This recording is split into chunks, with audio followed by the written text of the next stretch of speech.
Odlučio sam donirati krumpir zato što su prodaja išla jako slabo i došlo do toga ili bi bacio na đubre ili bi donirao nekom i pomogao ljudima sa besplatnom hranom.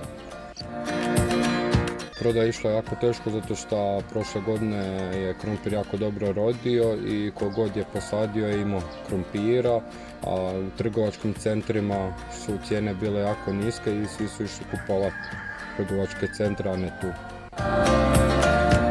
Za doniranje za školu, za vrtić i za udrugu bilo je prešlo preko 2 tone krumpira što je donirano da pomogne.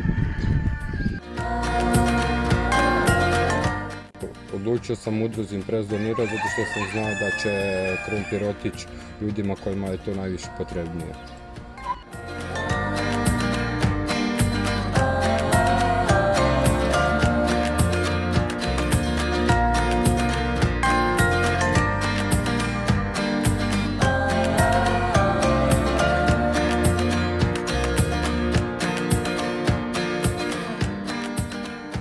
Hvala Impressu na poklonu krumpira.